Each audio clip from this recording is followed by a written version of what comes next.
I think a lot of us have been out here for multiple years, kind of gotten used to it. The summers out here are brutal, and the winters are unforgiving. You got a hose? No. About 40 miles north of Los Angeles is the city of Lancaster. And just beyond that is where Jeff Vangari has lived for the last 9 years. It sucks. It's never fun and games. Especially being all the way out here out of town. It's hard to get anywhere to get food or drink. All right, let's go out that way.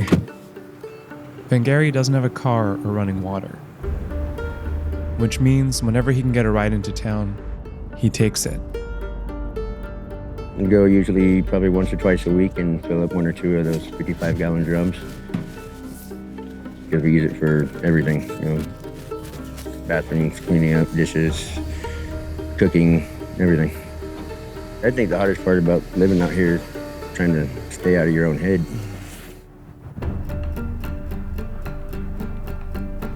It's not like I woke up one day and said, hey, I want to go live in the desert and make life 1,000 times more difficult for myself. Right. Circumstances led up to it, and I haven't quite figured out the circumstances that'll get me out of it yet, I guess. Okay, good enough. Yep. Vangari is homeless, and out here, he's not alone. So driving around this part of the desert, you see encampments in pretty much every direction. Some of them are larger groupings of trailers, and others are individuals out on their own with nobody around. Hundreds of people without homes live in this part of the Mojave Desert, unincorporated land just beyond Avenue G, one of the city limits of Lancaster.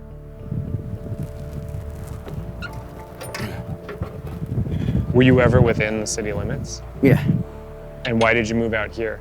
Pretty much told by law enforcement that the only way not to be messed with, i.e. our camps ransacked or bulldozed or even burnt down, it would be to move north of G, which G is that street right there. Law enforcement just treated us like dirt, and they just wanted us out of their city. So you feel like you were really pushed out of a city? Not feel like we were. More than half of all unsheltered people in the U.S. live in California. In LA County, authorities have prioritized crackdowns on encampments and sweeping homeless people off the streets and out of sight. But since they've had little to no success in addressing the root of the problem, encampments just pop up somewhere else. Lancaster is an especially tough place to be unhoused. Homeless people make up 1% of the population, but receive 25% of the city's citations. The mayor has called homeless people criminals and thugs, and even suggested residents arm themselves in defense. We are not going to look like LA. We are not going to have people parked on the sidewalks. Donnie? Hello? Hello, hello. All right, I brought over as many waters as would fit in my purse, but there's actually more. Eve Garrow has spent years analyzing Southern California's homeless policies and police practices. People think of banishment as some kind of archaic practice, but you ask unhoused people, and it happens to them all the time. The difference is that out here, they're being told to go deep into the Mojave Desert. And a lot of these people are very vulnerable, I worry about them surviving out here. Most citations given to homeless people in Lancaster are for things like camping, loitering, or panhandling, infractions that the ACLU considers as criminalizing homelessness. Who is responsible for what's happening out here? The city of Lancaster is not friendly towards people who are unhoused. They don't treat this as a humanitarian crisis. They don't treat it as a housing crisis. They treat unhoused people as if they are criminals when their only crime is not having enough income to afford, say, a $2,000 a month, one-bedroom apartment.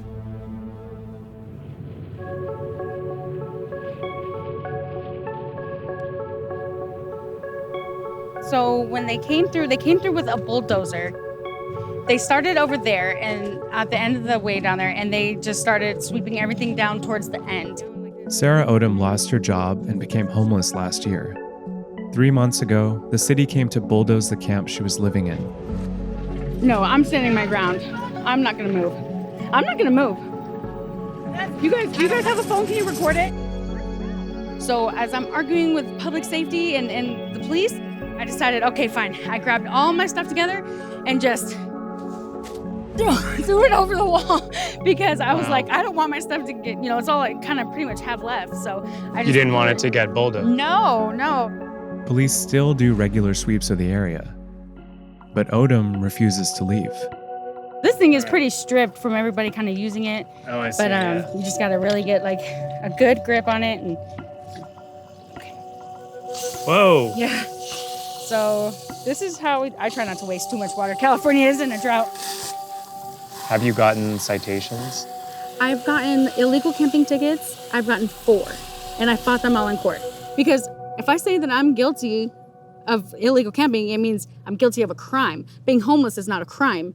So public safety, they're like code enforcement, right? So when they were out with law enforcement during the sweep, they are the ones that told me to my face, oh yeah, just go out in the middle of, past Avenue G. We won't bother you there. We don't bother any of you guys out there. You can go be homeless out there if you want. And I'm like— And that means going to the desert. That means going out into the desert where there's nothing and nothing for miles. I don't have a car. I'm walking in flip-flops as it is, and I don't want to be segregated from society. I want to get back into working, and how am I supposed to do that in an area where there's nothing for miles? I feel like it's so easy to get lost out there. They just want us gone. They want to sweep us under the rug, and I'm sorry, but I refuse to be swept under a rug. Policing in Lancaster is handled by the LA County Sheriff's Department. When we reached out for this story, the local deputies declined to speak with us, but the LASD did let us film with their Homeless Outreach Services team, or HOST. It's a relatively small unit tasked with connecting homeless people to services. Their deputies claim to have never made an arrest or used force. So today we're going to do a ride-along with the homeless outreach team of the LA Sheriff's Department as they go into the desert and talk to the people living out there.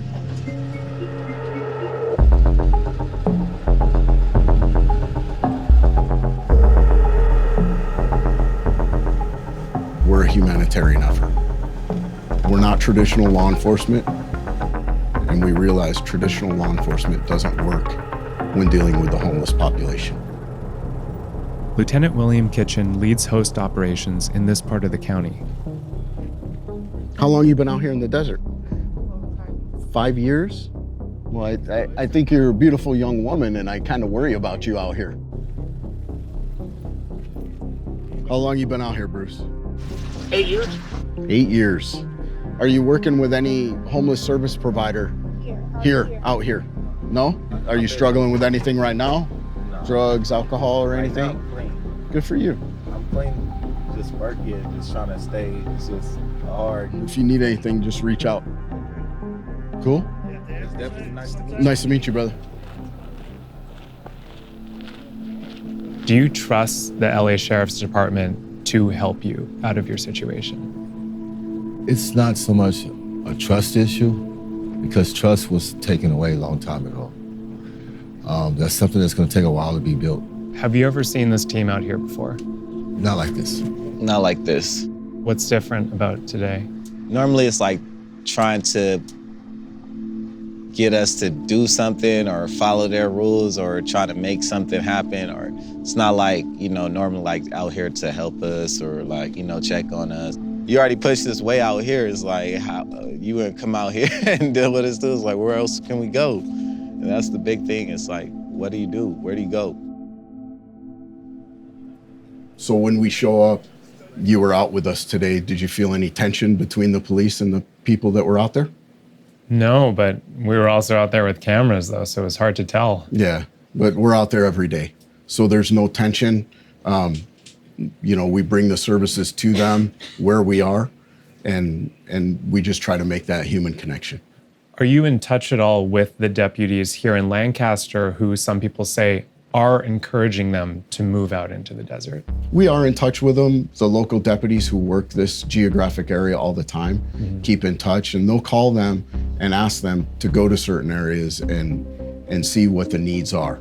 Don't you think, though, that the local deputies could be contributing to the problem if they're advising people, as many homeless people have told us, to go outside of the city limits? Sure, that could be the case. I don't know if the truth to it, or if someone, a deputy sheriff basically said you can't be here based on where they were.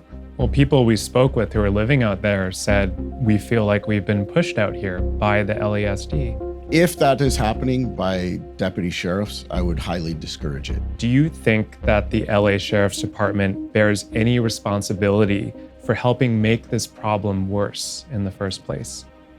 I think we all have responsibility, whether it be overt or not overt.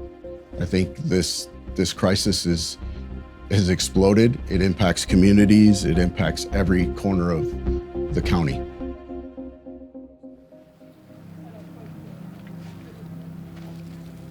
Bruce Whittinghill lives in the desert and was approached by Host. He agreed to be taken to Lancaster's main shelter complex. Hi, Bruce. Proud of you, brother.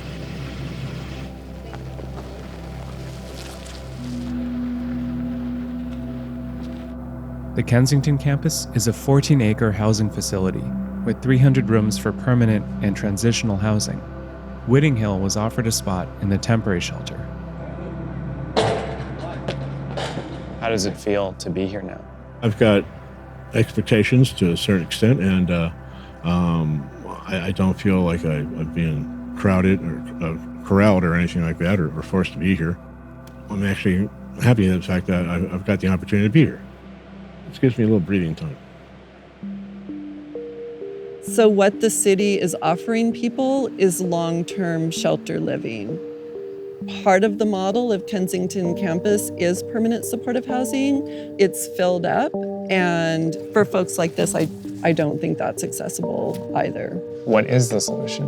Real housing. These policy decisions to disinvest in affordable housing go back a few decades and have been the result of neglect by all levels of government. Outreach and services will not end houselessness. Housing will end houselessness.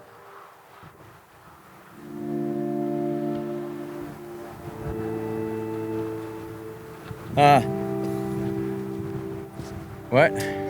That one's already done. I'm just gonna dig another hole over here. So, digging a trash hole, because another way that the city makes it a lot more difficult for us is if we're seen by a cop putting our trash into a dumpster, so it's actually taken to the city dump, we get ticketed and fined for it. There goes the whole little cycle, warrant and then getting arrested, going to jail, and it all stemmed from trying to do the right thing and put our trash in a dumpster. For a lot of us, you just kind of want to be left alone, really. For the most part, we try to stay out of everybody else's way. Really, if a homeless person isn't breaking any laws and they're not, harming anybody, just leave us alone. Do you want to get out of here? Of course. It's just a matter of when I'll be ready. When will you know when you're ready? That I don't know. I'm old and tired. I'm not really that old, but this desert ages you.